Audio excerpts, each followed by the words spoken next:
आसाम और बंगाल को जोड़ने वाली नया वंदे भारत एक्सप्रेस की सौगात मिल चुकी है। हमारे साथ केंद्रीय गृह राज्य मंत्री और बीजेपी के लोकसभा सांसद निशित प्रमाणिक जी हैं। सर, बंगाल को ये तीसरी वंदे भारत है, लेकिन आसाम और बंगाल को जोड़ने वाली पहली वंदे भारत है। इसको कैसे देखते हैं सर? देखिए, पहली बात तो मैं माननीय प्रधानमंत्री नरेंद्र मोदी जी को बहुत बहुत धन्यवाद देना चाहूँगा कि बंगाल और असम, जहाँ पर ये पड़ोसी स्टेट है, उनको जोड़ने के लिए जो ये वंदे भारत एक्सप्रेस आज कुछ ही देर के बाद शुरू होने जा रहा है, ये एक ऐतिहासिक जो पदक्षेप है, मैं कहना चाहूँगा। और उसके साथ साथ मैं ये भी कहना चाहूँगा कि मेनली ये जो ट्रेन है ये नॉर्थ बंगाल के साथ जुड़ेगा, सिलीगुड़ी तक ही जाएगा। और नॉर्थ बंगाल और असम का कल्चर बहुत ही मिलता जुलता कल्चर है। वहाँ का संस्कृति और यहाँ का संस्कृति ऑलमोस्ट एक ही है। तो ये एक सांस्कृतिक मेलबंधन जो कहते हैं वो भी होगा। और उसके साथ साथ जो लोअर असम का लोग है, असम का लोग है, और जो नॉर्थ बंगाल का लोग है, क्योंकि नॉर्थ बंगाल से ज़्यादातर लोग कामाख्या टेम्पल में आते हैं, पूजा देने के लिए आते हैं। तो इन लोगों का जो जो आने में बहुत ही सुविधा और समय का भी बचत होगा। तो मैं सोचता हूँ ये बहुत ही एक कार्यकारी स्टेप है, और इसके लिए मैं माननीय प्रधानमंत्री जी को बहुत बहुत धन्यवाद देना चाहूँगा। प्रमाणिक जी, ये भी लोग पूछ रहे हैं कि जो रूट है 5.5 घंटे की दूरी है, उसमें आपका न्यू जलपाईगुड़ी है, कोकराझार है, कूच बिहार है, तो ये वो कॉन्स्टिट्यूंसी है जो बीजेपी के खाते में रही है। और इसका एक राजनीतिक सवाल इसलिए जोड़कर देखा जा रहा है कि तृणमूल कांग्रेस ने कहा कि वंदे भारत ट्रेन जहाँ जहाँ चली, बंगाल की तीसरी भरे है, लेकिन टीएमसी कह रही है कि इसका एक राजनीतिक लाभ लेने की कोशिश है, क्योंकि अब महज 12 महीने के बाद लोकसभा का चुनाव है और ये उन्हीं इलाकों को जोड़ेगी जो आसाम के सीमावर्ती में है और जो नॉर्थ बंगाल जो बीजेपी का गढ़ है। देखिए, ऐसा विषय नहीं है। वंदे भारत एक्सप्रेस जो है ये कोलकाता से सिलीगुड़ी तक भी है और गुवाहाटी से आज सिलीगुड़ी तक शुरू होने जाने वाला है। तो इसमें जो है कि कौन सा भाजपा का कॉन्स्टिट्यूएंसी है, कौन सा नहीं है, ऐसा कभी नहीं देखा जाता है। ये मालदा नॉर्थ से भी जाता है, मालदा साउथ से भी जाता है। अभी मालदा नॉर्थ भाजपा का कॉन्स्टिट्यूएंसी है, मालदा साउथ नहीं है। तो ये सब विचार कभी भी माननीय प्रधानमंत्री जी नहीं करते हैं। और हम जब सरकार पे रहते हैं, जब गवर्नमेंट चलाते हैं, तो ऐसा कभी भी विचार नहीं करते हैं कि ये सुविधा सिर्फ भाजपा को लोगों को मिलेगा, ये सुविधा दूसरे को नहीं मिलेगा, ऐसा कभी नहीं सोचते हैं। आपको एक बात मैं पूछना चाहती हूँ, जब भी माननीय प्रधानमंत्री कोई भी सेंट्रल स्कीम का इम्प्लीमेंट करते हैं, तो कभी क्या ऐसा सोचते हैं कि ये सिर्फ भाजपा का लोगों को मिलेगा, दूसरे को मिलेगा, ये नहीं मिलेगा, ऐसा कभी सोचता है क्या? कोई भी स्कीम आते हैं, कोई भी सुविधा अगर आता है, तो देश के हर नागरिक के लिए वो सुविधा देने के लिए, देश की हर नागरिक वो सुविधा ले सके, इसी सोच को रखते हुए वो जो स्कीम है, सेंट्रल स्कीम इम्प्लीमेंटेशन किया जाता है।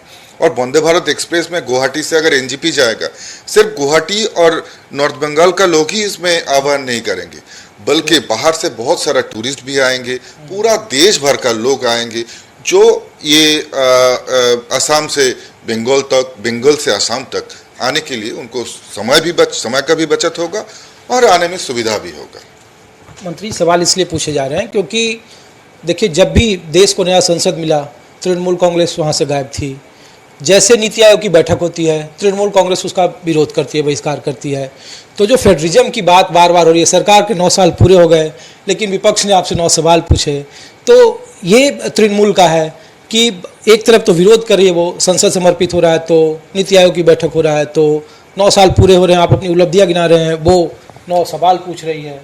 देखिए, तृणमूल कांग्रेस के बारे में आपने पूछा, आज मैं समझता हूँ कि बहुत ही पावन दिन है, एक ऐतिहासिक दिन है, जहाँ पर दोनों राज्य का एक मेलबंधन होने वाला है।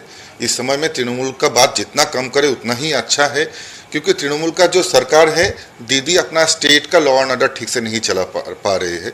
तो देश के बारे में उनका क्या राय हो सकता है, ये सभी को पता है।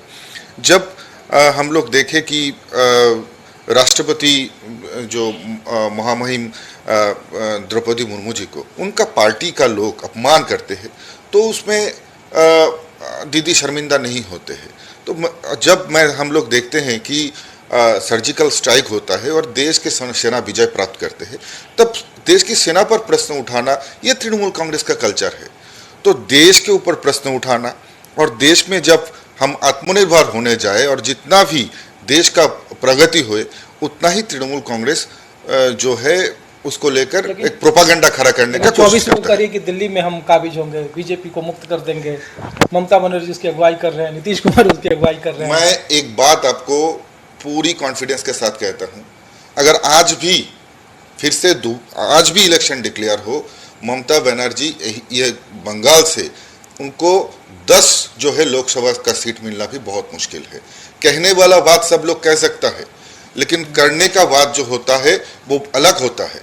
अगर इतना ही क्षमता है तो अभी भी पंचायत चुनाव क्यों नहीं करवाया? क्यों पंचायत चुनाव में डिले कर रहे हैं? बंगाल का जनता ये पूछना चाहते हैं कि जब जो 3 टायर पंचायत चुनाव का जो टेन्योर है, वो जो टाइम है, 5 साल गुजर जाने के बाद भी अभी तक क्यों डिक्लेरेशन नहीं हो रहा है? क्यों अभी तक सरकार चुपचाप बैठे है?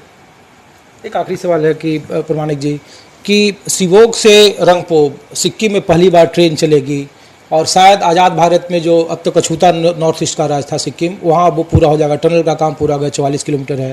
क्योंकि आप गृह मंत्री भी हैं, राज्य मंत्री हैं, तो पर्यटन और सामरिक लिहाज से, क्योंकि सेना के रसेदाने जाने का एकमात्र हाईवे है जो स्खलन की वजह से रुक जाता है, तो वो कितना महत्वपूर्ण है?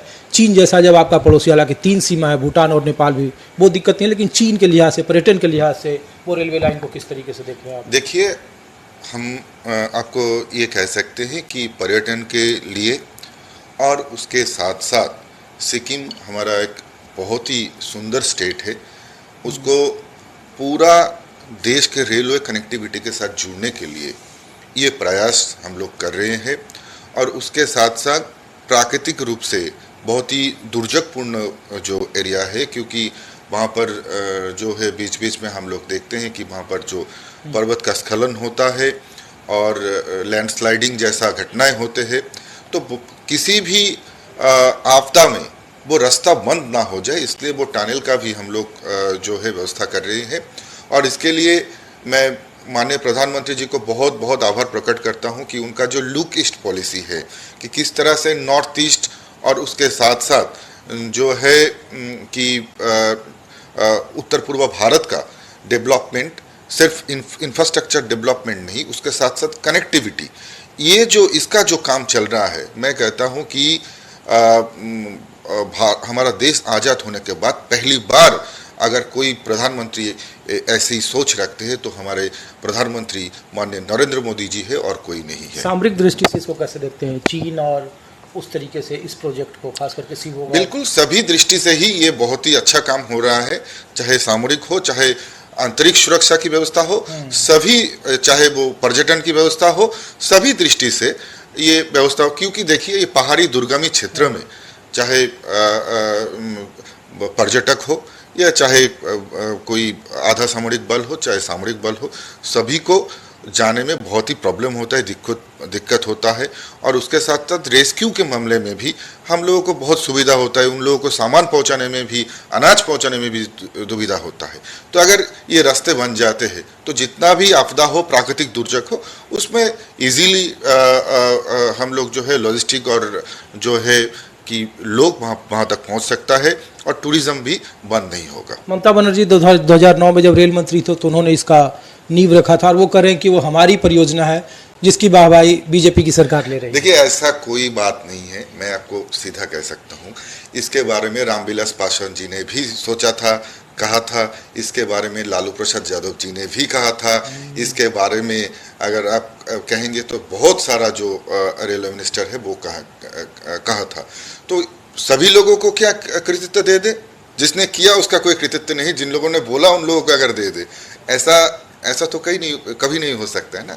तो मैं कहूँगा कि भारत सरकार जो कर रहे हैं वो अल्टीमेटली अच्छा कर रही है, और मोदी जी का लुक ईस्ट पॉलिसी ने पूरा विषय को बदल दिया, पूरा इंफ्रास्ट्रक्चर को बदल दिया, पूरा कनेक्टिविटी सिस्टम को अपग्रेड कर दिया। 2024 में ममता से आपका मुकाबला होगा या लेफ्ट और कांग्रेस? ताकतवर किसको मान रहे हैं? क्योंकि लोग पूछ रहे हैं कि विपक्षी एकता के लिए देखिए, ममता हम लोग किसी से मुकाबला करने 42 के सीट है। बिल्कुल हम लोग किसी से मुकाबला नहीं करना चाहते हैं। हम लोग जनता का राय चाहते हैं। हम लोग जनता की राय मांगते हैं। अगर जनता आशीर्वाद करेगा तो वो आशीर्वाद हम लोग लेंगे। अगर जनता किसी को विदा देना चाहते हैं वो जनता देगा, ये जनता का काम है। और जीतने के बाद जो जनता के लिए करना है वो हम लोग करेंगे। जैसे आज कुछ देर के बाद वंदे भारत एक्सप्रेस चालू होने जा रही है, तो हमारा काम हम करेंगे और जनता जनार्दन जो है वो सबसे ऊपर है। वो जो कहेगा वो ही आखिरी बात होगा। चलिए, शुक्रिया।